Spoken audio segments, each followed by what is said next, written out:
Prices of palm oil, wheat, edible oils, and crude oil have corrected 20 to 50% in the past 1 month. This can largely be attributed to improved supply chain dynamics and tapered demand in global markets. As supply issues recede, analysts expect commodity prices to cool off further in the coming months, providing margin relief to the consumer goods companies. On their part, companies like Hindustan Unilever, Britannia Industries, and Nestle India expect margin pressure to continue in the second quarter of this fiscal. But analysts expect a turnaround on a quarter-on-quarter basis from the second half of FY23. FMCG majors may also halt their successive price hikes amid abating inflationary pressures. This, analysts say, will augur well for volume growth in the second half of this fiscal.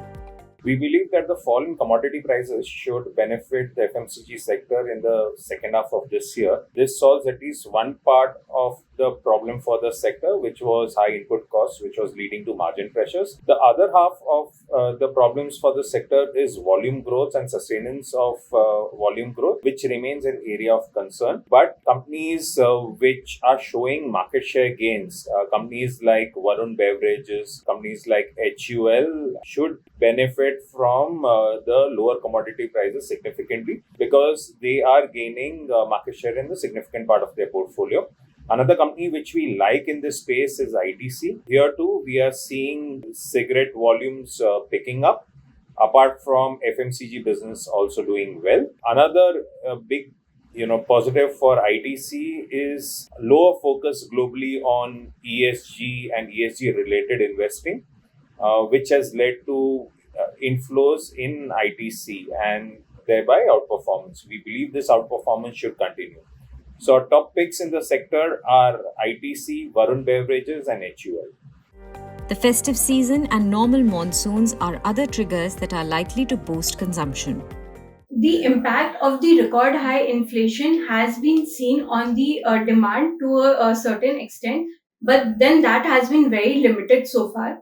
This has been well reflected in the recent results that came out for the paint companies. Despite the price hikes that the company took, the volume growth was very robust, with only few pockets seeing very limited impact. Going ahead as well, with 30-40% correction being seen in the commodity prices and with the oil prices too coming up from their peaks, we believe that the inflation might be peaking out at these levels. Thus, with the festive season about to begin and with the correction in the commodity prices, the companies might not take further hikes while the demand might pick up from here. The monsoon too has been very well this time. The rainfall has been at 16% surplus. Thus, this might result in the revival in the rural demand, which was weak over last 1 to 2 years.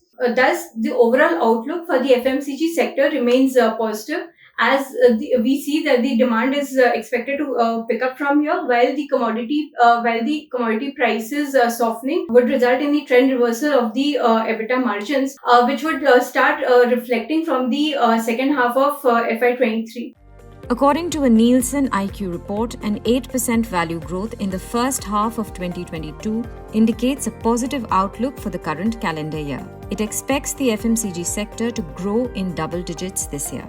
On the bourses, shares of HUL, Britannia, Tata Consumer Products, ITC, Colgate India, and Marico have surged up to 43% so far this year. In comparison, the Nifty FMCG index has outperformed the benchmark indices, soaring over 14%. The Nifty 50 and the S&P BSE Sensex, on the other hand, have added 2% each during the same period. As regards today, crude oil prices, foreign inflows, and rupee movement will continue to dictate the market trend. F&O expiry for August series and the upcoming Jackson Hole meeting will also be on investors' mind. If you like this video, share it and subscribe to Business Standard.